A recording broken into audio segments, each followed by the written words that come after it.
अस्सलामुअलैकुम dear viewers, क्या आप मुसलसल कर्ज में डूबते जा रहे हैं? क्या जितना कमाते हैं उतना ही खर्च हो जाता है? क्या कर्ज उतरने की बजाय बढ़ता ही जा रहा है? अगर आप भी इस परेशानी में मुब्तला हैं तो आज की वीडियो आखिर तक ज़रूर देखें, क्योंकि आज हम जानेंगे कि कर्ज क्यों चढ़ता है, इससे बचने के अमली और इस्लामी तरीके क्या हैं और वो मसनून दुआ कौन सी है जिससे नबी करीम सल्लल्लाहु अलैहि वसल्लम ने कर्ज के लिए निजात सिखाई है।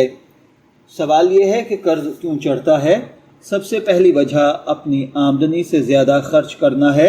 दूसरी वजह फजूल खर्ची और गैर ज़रूरी ख़रीदारी है। तीसरी वजह बग़ैर मनसूबा बंदी के कर्ज लेना है। चौथी वजह कारोबार या माली मामलात में गलत फ़ैसले करना है।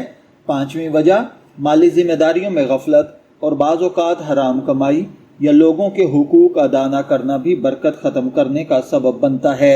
याद रखें डियर व्यूअर्स, इस्लाम हमें सादगी, ईमानदारी और म्यान रवी की तालीम देता है। कर्ज से बचने के लिए अगर आप ये अमली तरीके अपनाएं तो इंशाअल्लाहुल अज़ीज़ आप न सिर्फ ये कि कर्ज से निजात पा सकते हैं बल्कि कर्ज से बच भी सकते हैं। इसके लिए हर माह अपना बजट बनाएं और उस पर अमल करें। फजूल अखराजात से परहेज़ करें।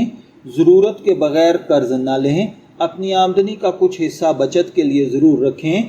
कर्ज लिया है तो वक्त पर वापस करने की नीयत और कोशिश करें। अल्लाह ताला से रिस्क में बरकत की दुआ करते रहें।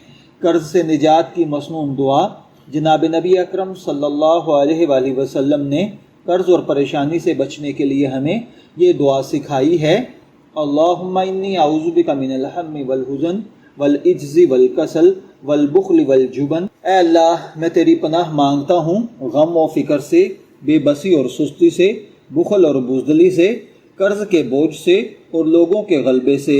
इस दुआ को सुबह शाम एहतमाम के साथ पढ़ें और अल्लाह ताला पर कामिल भरोसा रखें। अल्लाह ताला हम सब को हलाल और बाबरकत रिज़्क़ अता फरमाए, कर्ज़ों से महफूज रखे और अगर कोई कर्ज में मुब्तला है तो उसके लिए आसानी पैदा फरमाए।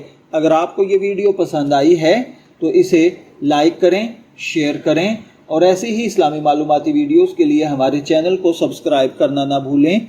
शब्बीर अहमद को इजाज़त दीजिए, फिर मुलाकात होगी किसी नए टॉपिक के साथ। तब तक के लिए अल्लाह हाफिज़।